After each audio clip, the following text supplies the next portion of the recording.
Do you ever feel stuck, like you're living your life on autopilot? Are you ready to shift into high gear and reach the success you so richly deserve? Welcome to the Play Big Movement podcast. I am your host, Sharon Lechter, entrepreneur, business strategist, and best-selling author.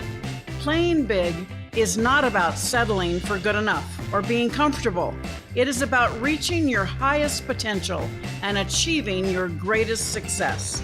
Join me in my Play Big movement as I interview top experts in business, money, and entrepreneurship, all ready to serve you and to help you play big, be number one in your field, live your legacy, and create maximum impact. Welcome to this segment of the Play Big Movement podcast, and I'm excited to have Lisa Copeland back. She's a regular because she has an incredible arsenal of information to help you take your business and your life to the next level.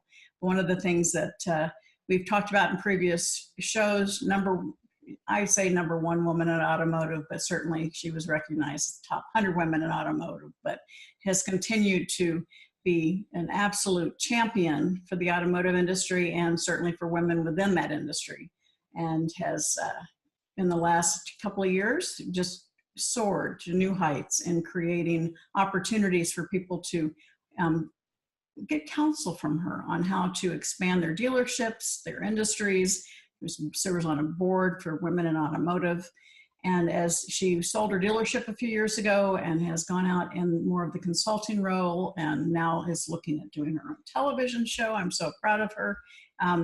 Lisa, you're talking about an acronym that actually, when we talked about advice versus counsel, when you first came up with it, some of those experts told you not to use it, but I love it. I want you to share a little bit about what does fierce mean? Well, thank you. And I appreciate that intro, Sharon. And yes, you were the only expert I had that told me to go for it. Everyone else, look how cute you are with your hat on. Everyone else told me, nope, it's not good. And I said, it is good because it's me. And so fierce is an acronym. First of all, it's Unapologetically Fierce 365. And I think entrepreneurs, but especially women, we tend to apologize for success. We apologize for wanting to be ambitious. And I wanted that to stop. I want you to own the fact that you're fierce. And success never sleeps. So you've got to commit to be fierce 365 days a year. So fierce is an acronym. The F is to fear less. It's scary out there. We all operate in fear. So the fear less is to remind us to take that one step today that we didn't take yesterday, just to keep moving forward, to take one step after the other. Not to be fearless, because to be fearless is to be reckless, but to commit to fear less and to push through our own insecurities.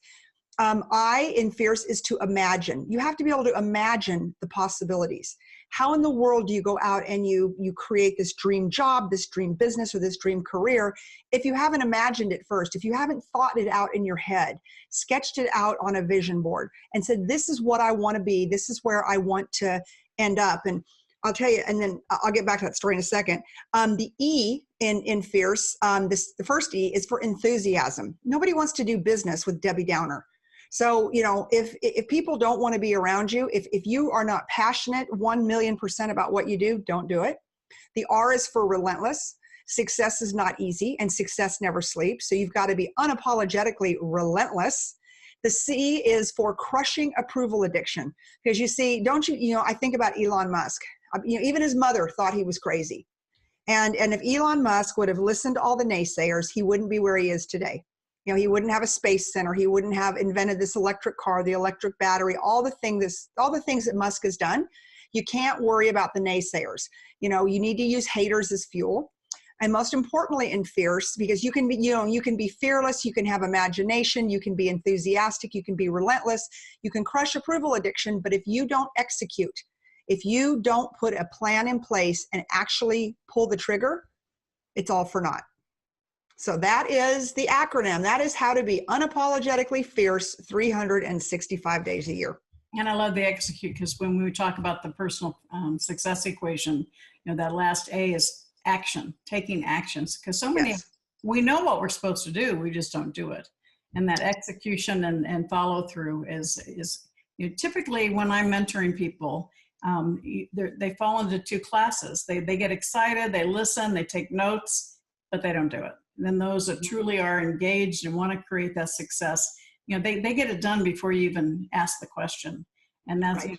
So which bucket do you fall in from a standpoint of making sure that you're in charge? I say you are the CEO of your own life. And so you have your hats and the Fierce program. You're creating an actual program called Fierce Yes. 365. Yes. But what you've seen is the reaction, right? And our other show that we did was about staying in your lane, where you kind of put Fierce on the back burner from advice that you got, and now you've brought it back, and it's been very well received, right? Yes. Yeah. The same people that advised me to go out and try to be everything to everybody told me Fierce was a terrible idea, that it's been overused, people wouldn't resonate with it. And it's exactly opposite. People are like, I want hats, I want shirts. The hashtag that we've done is hashtag BeFierce365. So I'm starting to see that like trend on Twitter on some days. And yeah, I mean, everybody wants to be fierce. And I love it in an acronym because it breaks it down. What is it? What do I need to do to be fierce? And fierce isn't just being reckless. Fierce is very methodical. But if you can really learn to push through your own fear, you can be fierce.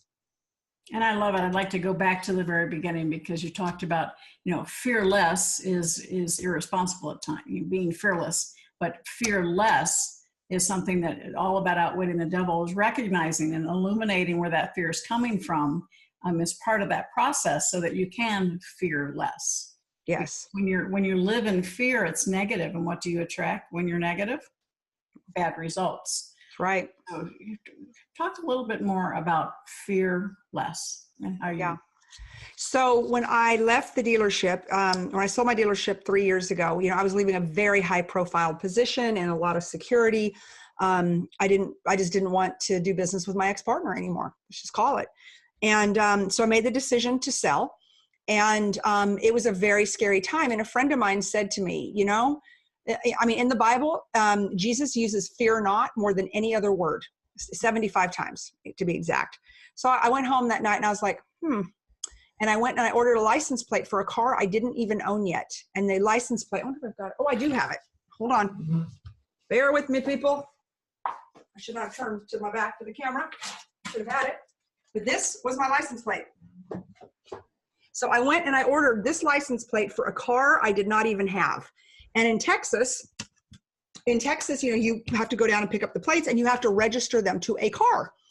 So the plates were ready in about a month and I still hadn't finished the transaction on the dealership. So I owned about 800 cars, but I didn't have a personal car. And so I went down to pick them up from the tax office and she said, what car are you going to register this to? And I said, I don't have a car to register it to. And I tell her the whole story. The county tax assessor was a friend of mine. And so she let me take the plates and made me promise to register it to a car in the next 30 days. So I did. But that was what I needed to hear. I needed to hear that I needed to be able to have faith in myself, step into my power, and believe that everything I've worked for in the last 7 years, that it's just not going to go away poof, just because I changed addresses. That's really all I did. I just changed addresses, and I decided to expand my territory, my vision, and my influence. So what's some of the feedback you get from people? Because, one of the biggest things is that prohibits us from reaching the success that we deserve is a lack of self-confidence. Yeah. And so, this message of being fierce really helps people step into their power. So what's some of the feedback that you've been getting? Well, primarily I get good feedback. You've always got the people out there who say, I think you're sending the wrong message. You're sending the wrong message in business. It isn't about being fierce. It isn't always about winning. It's about collaborating. And I said, well, then you're missing the entire definition, my definition of fierce. I'm not saying go out there and clobber the competition. I'm saying you need to build the strongest you that you can build. Yeah, you're not saying go out and do hard selling. Yeah.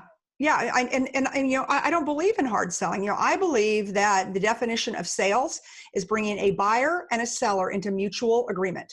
End of story. It's just that easy. It isn't about hustling them. It's not about closing them. It's not about crazy sales tactics. I mean, I'm not even that big on certain sales methodologies that companies are like, oh, we swear by this methodology. Why? I mean, really, at the end of the day, I don't care what you sell. We're in the people business. And your job is to bring a buyer and a seller into mutual agreement. And if you can do that well, you will have a customer for life and you'll have a successful business. And one of the things that, what you just said about the fact that people get the wrong, have the wrong first impression, sometimes that's a trigger to open up the conversation. I mean, sometimes actually you want that hook. The people people will wake up and say, fierce. I mean, we're in a world of collaboration.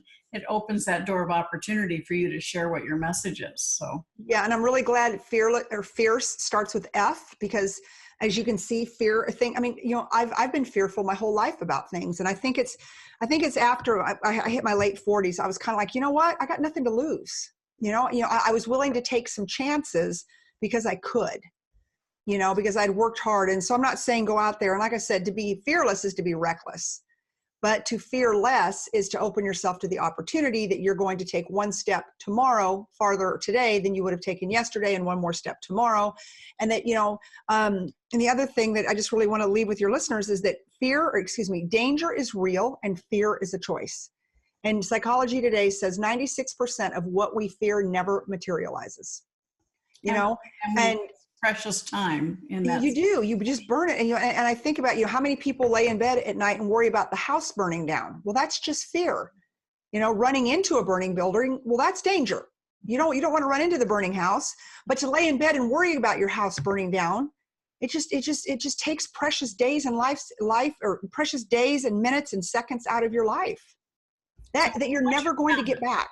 What's your challenge to the people that are watching or listening as to how they can, their first step towards being more fierce in their life? My challenge is to identify what is holding you back. Identify the one thing that you're afraid of, from starting your company, for asking for a promotion, for asking for a raise. Identify what it is, and then say, okay, the number one thing that I hear is fear of rejection. As humans, we don't want to be rejected. We don't want the boss, when we go into the boss, hey, I'd like to be considered for that promotion. Our fear is the boss is going to say, you're not good enough. I would never consider you for that promotion. Now, that's probably not going to happen, whether you're ready or not. If you had a halfway decent human being of a boss, they're never going to treat you. But that's our internal fear, right?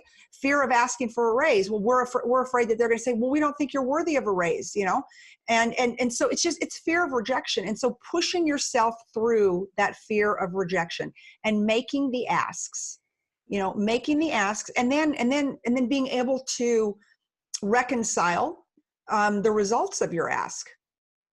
Because I think that you'll find, especially, I see people stuck so many times in dead-end jobs that they hate. And I say, then go ask to transfer, go ask for a promotion, go ask to be put in a different department, go quit, do something different, but go ask. And I've heard more times than not, they go, but what if they fire me? What if, now they know I'm not happy.